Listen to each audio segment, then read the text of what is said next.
Another technique I want to talk to you about is called pivoting, finger pivoting. And what this is when you make a particular chord and you're going to move to another chord, you might not lift the entire chord. You might, and it's okay. But you might decide that you'd rather pivot on a particular finger. So for instance, if I make a G chord and I use the 4-finger G, and I want to go to D, what I can do is I can pivot on this 3rd finger between the 2 chords because it's a similar finger between those 2 chord changes. So I've got a G chord, I pivot on this 3rd finger to make the D chord. Okay, so you're looking for common fingerings between your chords. So I've got G and D. And this is why you'll see a lot of people make the G chord with 4 fingers so they can pivot on that 3rd finger. Okay, now you don't have to do that. Okay, if you'd rather lift the whole thing up when you move, that's okay. There's nothing wrong with that. The benefit to using a finger pivot is that that string continues to vibrate as you're moving to the next chord. So it keeps some sustain happening, but it's not a necessary thing. It's just for you to become aware of that, right? This is why you see people, these are some of our new chords now. This is why you see people, instead of playing like a G this way, and then a C this way, which is awesome, and we use it all the time, but you'll see a lot of people will play a G this way, and then they'll go to C like this. This is called a C add 9, okay? And with this, I've got 2 fingers that aren't really pivoting, but they're staying in place. These 2 fingers right here don't move at all. All I'm doing is moving the top 2 down 1 string to become the top of a C chord.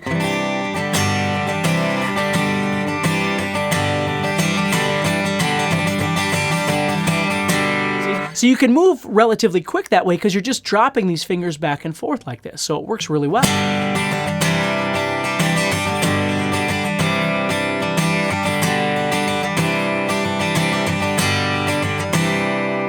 See that? The other thing that makes this really nice is that you've got this commonality with your chord. All of these bottom strings are the same.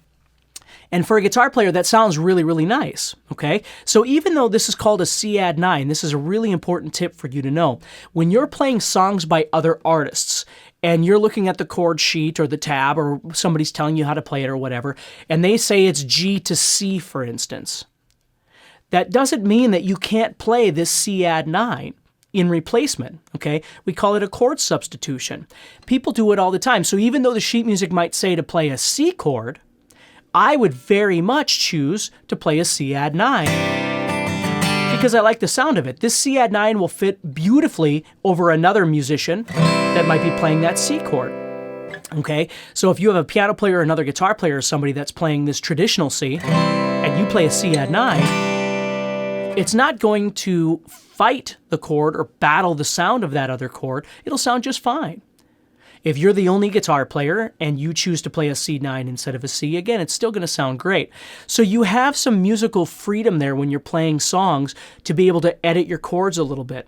To be honest with you, for the most part, when I play songs by other artists, I understand the structure of the song, but I tend to kind of go off on my own and just sort of do all sorts of things with the song, depending on the song. But these acoustic chords are just great for being able to do stuff like that. So if you had a progression that, for instance, was going G, C, D, instead of doing what I often refer to as blocking, which is G is a block, C is a block, D is a block. There, you can feel these blocks moving. A lot of times what I'll do is I'll play G and then C add 9 instead, and then the D, so I have some continuity between those 3 changes.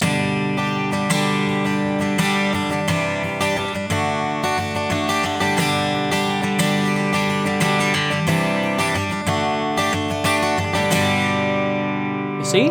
So let's try this together, okay? We're going to play the G, C add 9, and then the D, and we're going to implement this finger pivot a little bit, okay? Now we're going to get into strumming patterns and things like that a little bit later, but let's just start off by doing this. We're going to go down, down, down, up, down, down, down, down, up, down. We're going to do that pattern twice over each chord. So we're going to play G, and then we're going to pivot to the C add 9 and then pivot to the D and then back to the G, okay? So here we go. 1, 2, ready, go. Here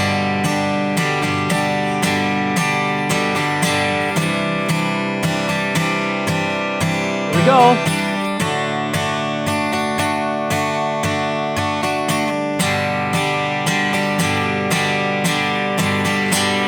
Okay?